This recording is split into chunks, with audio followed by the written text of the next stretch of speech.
Inilunsad ng Philippine Health Insurance Corporation ngayong Biyernes ang 6 na bagong health benefits at karagdagang 50% increase sa iba pang benepisyo. Tiniyak din ng PhilHealth na hindi magkukulang ang kanilang pondo para maserbisyohan ang kanilang mga miyembro. Ang balitang A to Z mula kay Naomi Almojano.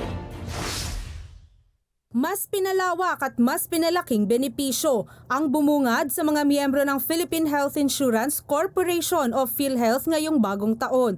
May 6 na bago at mas pinalawak na health packages kasi ang ibibigay sa mga benepisyaryo na inilunsad ng PhilHealth ngayong unang buwan ng taon. Kabilang dyan ang benepisyo sa heart diseases, peritoneal dialysis, kidney transplantation na ngayon aabot na sa 800,000 pesos hanggang 2 milyong pisong benepisyo mula sa dating 600,000 pesos, oral health services, outpatient emergency care benefits at ang 50% adjustment sa mga case rate packages mula sa 30% lamang noong 2024. Our goal is to alleviate financial strain on Filipino patients and ensure timely access to life-saving services from hospitalization, diagnostic tests, and procedures. Nasa halos 9,000 karamdaman ang sakop ng 50% increase sa benepisyo, gaya ng gastroenteritis na mula sa 7,800 pesos, ngayon 11,700 pesos na ang coverage. Gayon din para sa pneumonia na umabot na sa 29,500 pesos ang benepisyo mula sa dating 19,500 pesos. Makikita naman sa website ng PhilHealth ang kabuuang listahan ng mga case rates. Yung pong expansion natin sa benefit na yon ay pag-i-increase rin po ng case rates. So technically, halos lahat po or lahat ng cases natin ay nag-increase except for the outpatient primary care, which is the consulta.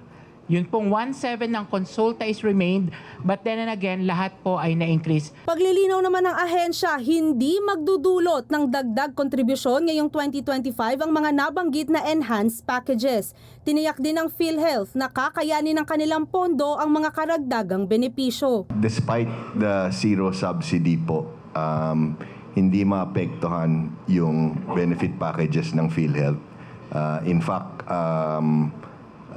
madadagdagan pa po yan at we can assure you na tuloy-tuloy po ang serbisyo at sa mga increases ng mga benepisyo ng PhilHealth. Sapat po ang pondo ng PhilHealth for year 2025 para po babayaran ang ating mga health facilities that providing the health care services sa ating mga miyembro. Sinigurado rin ng PhilHealth sa publiko na mas magiging mabilis ang claims processing o ang pagbayad ng ahensya sa mga serbisyong ina-avail ng mga pasyente sa mga ospital. Kung makikita po natin sa year 2025 operation, ma'am, as of December 31, 85% of the total claims submitted to us bayad kaagad. In other words, di ba mayroon tayong 60 days to process the claims si PhilHealth? Pero hindi na to aabot ng 60 days eh. Gayunpaman, umaasa ang publiko at ang ahensya na sa tulong ng mga benepisyong ito, mababawasan na kahit papaano ang ilang mga out-of-pocket expenses o iyong sariling gastos pang pa-ospital ng mga pasyente. Para sa Balitang A to Z, Naomi Almojano.